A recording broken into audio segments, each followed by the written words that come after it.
ഇന്ന് തന്നെ ഡൗൺലോഡ് ചെയ്യൂ. കാണൂ നിങ്ങളുടെ ഫേവറേറ്റ് ഷോസ്. അച്ഛാ, അന്നത്തെ ആ ശീലം ഇപ്പോഴും എന്റെ മനസ്സിൽ കിടക്കുന്നുണ്ട് അച്ഛാ. പൂത്തു നിൽക്കുന്നതൊക്കെ തല്ലിക്കൊഴിക്കുന്നൊരു ശീലം.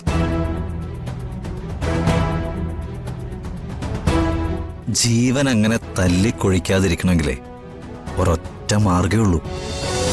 ദേഹം മുഴുവൻ അവൻ കൊത്തി നുറുക്കിയാലും അവനങ്ങനെ വിടാൻ പാടില്ല. എന്താ ഇതാണ് സ്പിരിറ്റ്. ഇതാണ് യഥാർത്ഥ വിപ്ലവം. തന്നെ പോലെ തോറ്റുപോയ കർഷകരുടെ മനസ്സ് ഇതുപോലെ ആയിരുന്നെങ്കിൽ തന്നെ കൊള്ളയടിച്ച ഒരു മുതലാളിമാരും സ്വൈര്യമായിട്ട് ഉറങ്ങില്ലായിരുന്നു. അനന്ത, നമുക്ക് എന്താ ചെയ്യാൻ പറ്റുക? നമുക്ക് മുന്നേ വഴി നടന്നവർ ചെയ്തിരുന്ന ഒരു കാര്യം ഉണ്ടായിരുന്നു ഹരി. ജീവനെ പേടിക്കാതെ കർമ്മം ചെയ്യാൻ ഇറങ്ങുക. ഞാനത് തീരുമാനിച്ചു കഴിഞ്ഞു. JR എന്ന സാമ്രാജ്യം വീഴുന്നതുവരെ എനിക്കിനി ഉറക്കമില്ല. നട്ടെല്ല് പണയം വെച്ചിട്ടില്ലാത്ത കുറെ പത്രപ്രവർത്തകര് നമ്മുടെ കൂടെയുണ്ട്. അവര് മുന്നിൽ നിന്ന് നയിക്കും. ഇപ്പൊ പുതുതായി ആരംഭിച്ച ഇന്ദിര TV ഉണ്ടല്ലോ, അവര് നമ്മുടെ ഈ വാർത്തയിലൂടെ ആയിരിക്കും മലയാള മാധ്യമ രംഗത്ത് അവരുടെ സാന്നിധ്യം അറിയിക്കുക. എല്ലാം സെറ്റാണോ? ദിവസം തീരുമാനിക്കേ വേണ്ടൂ. ആരെ വിലക്കെടുക്കാനും അവന് പണമുണ്ട്, കഴിവുണ്ട്. അതുകൊണ്ടാ നട്ടെല്ല് പണയം വെക്കാത്ത ചിലര് കൂടെ ഉണ്ടെന്ന് ഞാൻ പറഞ്ഞത്. ഒഴുക്കിനെതിരെ നീന്തുന്നവര് കുറച്ചു മതിയടോ. വിജയം നമ്മുടെ കൂടെയായിരിക്കും. മുദ്രാവാക്യവും വിളിച്ച് ഓഫീസിന് മുന്നിൽ നിരാഹാരം ഇരുന്നതുകൊണ്ട് യാതൊരു പ്രയോജനവും ഇല്ല. മീഡിയ തന്നെയാണ് മാർഗം. കുറച്ചുനാള് നമ്മളൊക്കെ ഒന്ന് ബുദ്ധിമുട്ടും. പക്ഷെ അതിനേക്കാളൊക്കെ അപ്പുറത്ത് JR വീഴുന്ന വലിയൊരു കാഴ്ചയുണ്ട്. എനിക്കത് കാണണം.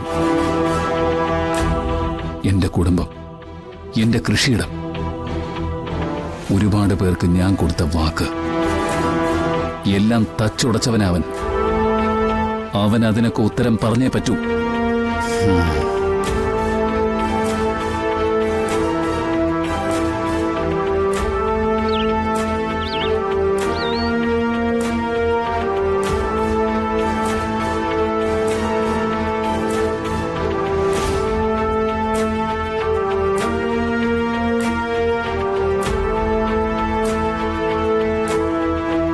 അച്ഛാ, ഒരു ഹാപ്പി ന്യൂസ് ഉണ്ട്. നിത്യ എനിക്കൊരു വാക്കും തന്നു. ഇനി എന്നെ ധിക്കരിക്കില്ലാന്ന്, എനിക്കിഷ്ടമല്ലാത്ത ഒരു കാര്യം ചെയ്യില്ലാന്ന്. അതെങ്ങനെ? മരം മാറ്റം അച്ഛന് തോന്നിയില്ലേ? അതുപോലെ തന്നെ അവക്കും. ഇനി അവള് ഹരിയെ കാണില്ല, ഹരിയോട് സംസാരിക്കാൻ ശ്രമിക്കില്ല, ഹരിയോടൊപ്പം ജീവിക്കാനും ആഗ്രഹിക്കില്ല. നീ പറയുന്നത് എനിക്ക് വിശ്വസിക്കാനേ പറ്റുന്നില്ല. അച്ഛാ, അച്ഛൻ എന്നോടൊപ്പം നിന്നത് അമ്മയ്ക്ക് വിശ്വസിക്കാൻ പറ്റുന്നുണ്ടോ? ആർക്കെങ്കിലും വിശ്വസിക്കാൻ പറ്റുന്നുണ്ടോ? അതുപോലെ തന്നെയാണ് ഇതും. അച്ഛാ, പണ്ടച്ഛന് ഓർമ്മയുണ്ടോ? നമ്മുടെ ഉമ്മറത്തൊരു പൊക്കം കുറഞ്ഞൊരു മാവുണ്ടായിരുന്നു. മാവ് ഇങ്ങനെ പൂത്തു നിൽക്കുമ്പോ രാവിലെ ഞാൻ അതിൻ്റെ അടുത്ത് പോകും. ഒരു ചെറിയ വടി വെച്ച് അതിന്റെ ഓരോ പൂക്കളും ചെറുതായിട്ട് തല്ലിക്കൊഴിക്കും.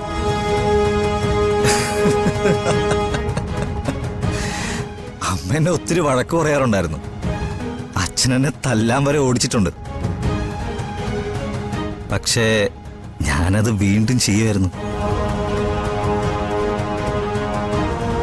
ഒടുവിലൊരു ദിവസം അമ്മ ആ മാവ് വെട്ടിക്കളഞ്ഞു.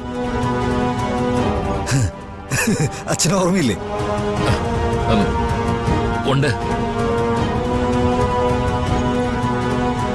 അച്ഛാ, അന്നത്തെ ആ ശീലം ഇപ്പോഴും എന്റെ മനസ്സിൽ കിടക്കുന്നുണ്ട് അച്ഛാ.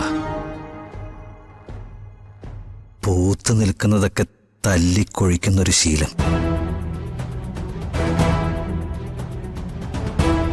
ജീവൻ അങ്ങനെ തല്ലിക്കൊഴിക്കാതിരിക്കണമെങ്കിലേ ഒരൊറ്റ മാർഗേ ഉള്ളൂ. കടയോടെ വെട്ടണം. മാവല്ല, എന്നെ. പക്ഷെ ഒരു പ്രശ്നമുണ്ട്. അതിന് ചങ്കൂറ്റുള്ള ആരെങ്കിലും എന്റെ ചുറ്റുമുണ്ടെന്ന് അച്ഛൻ വിശ്വസിക്കുന്നുണ്ടോ അച്ഛാ? നിന്നെ ആർക്കും ഒന്നും ചെയ്യാൻ പറ്റില്ല. ആ, അങ്ങനെ ആരെങ്കിലും നിനക്ക് നേരെ തിരിഞ്ഞാൽ അവരോട് മത്സരിക്കാൻ ഞാനുണ്ടാവുമല്ലോ. ആ, യെസ്. അച്ഛനാണ് എന്റെ ധൈര്യം. ഇനി എല്ലാരും പേടിക്കാൻ പോകുന്നതും എന്റെ അച്ഛനെ. എനിക്ക് മനസ്സിലായില്ല. ഹ, ഈ അച്ഛൻ എന്തെങ്കിലും ഇങ്ങോട്ടൊന്ന് ഇങ്ങോട്ടൊന്ന്. ദേ.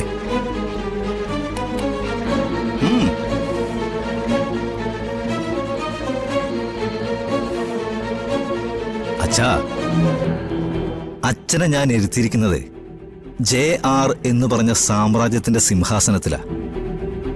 അതാ ഞാൻ പറഞ്ഞത്, ഞാൻ ഇനി എന്ത് ചെയ്യുന്നതും അച്ഛന് വേണ്ടിയാ.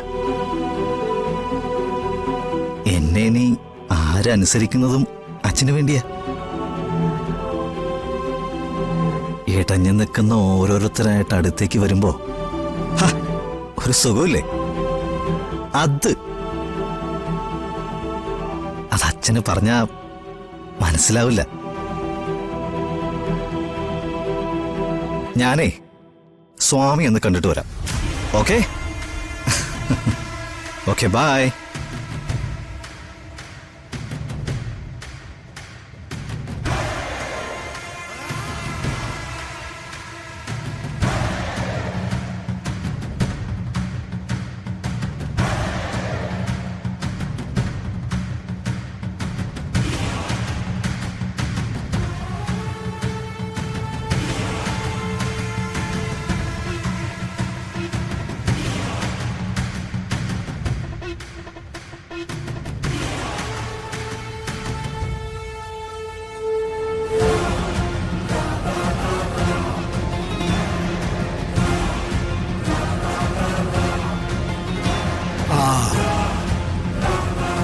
അനന്തനെ കണ്ടു.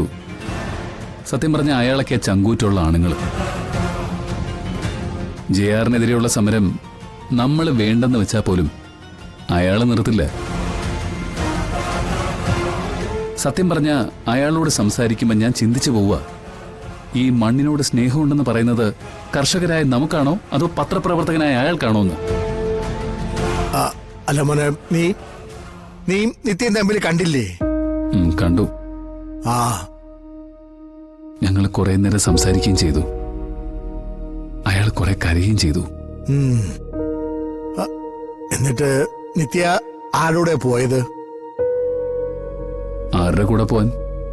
ഞാൻ അനന്തന്റെ അടുത്ത് പോയപ്പോ അയാൾ ഇങ്ങി പോന്നു. എന്താ മാവ?